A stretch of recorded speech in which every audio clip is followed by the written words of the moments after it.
20 ans ou le plus bel âge de la vie, un anniversaire fêté sur 2 jours, ce vendredi et samedi, à l'Écrin d'Olima de Chantraine, le plus grand club d'équitation des Vosges, qui a convié pour l'occasion un amoureux des chevaux, une passion devenue un métier.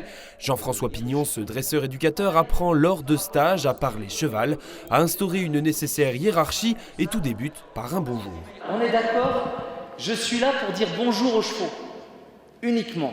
Je suis tranquille, je suis là, j'essaye de lui amener tout ce qu'il aime, c'est-à-dire de l'autorité, de l'amour, tout ça dans une paix profonde. Par exemple, le bonjour, nous c'est amical, c'est dans ce but-là, et chez les chevaux, c'est pour mettre en place la hiérarchie. Donc ça a tout sauf d'amical, ok? Et quand dans ce monde-là, on est hiérarchiquement en place, on peut devenir complice, jamais avant.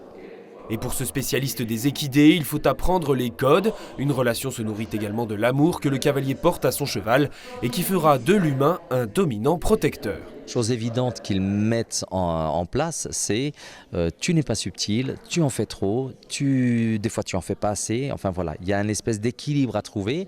Et encore une fois, par le fait que ce soit des codes qui sont complètement, j'irais même presque des fois à l'opposé d'une autre, notamment par rapport à ce bonjour, eh ben, il est délicat pour nous de mettre de côté cet anthropomorphisme et de se dire ok, je suis avec un animal différent, avec des codes différents.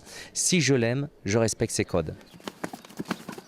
Cette relation de respect guide depuis ses débuts la directrice de l'Écrin d'Olima, Stéphanie André Olivin, ici lors d'une démonstration d'éthologie avec son cheval Lion et qui a pris les rênes du centre équestre en 2004. C'est 20 ans de magnifiques expériences avec les chevaux et les cavaliers déjà. Et puis surtout, c'est une approche du cheval où on a vraiment recherché le bien-être du cheval et du cavalier tout au long de ces 20 ans.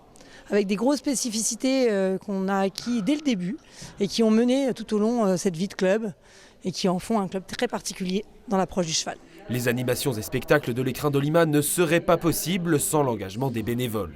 Il y a une trentaine de personnes qui sont présents sur chaque manifestation au moins et bon, ils sont aussi d'une fidélité à toute épreuve. Et c'est vrai que sans eux, il n'y aurait rien de possible. Les 20 ans de l'Écrin d'Olima vont se poursuivre samedi soir à 19h30 avec un spectacle pour admirer Jean-François Pignon entouré d'une dizaine de chevaux en liberté.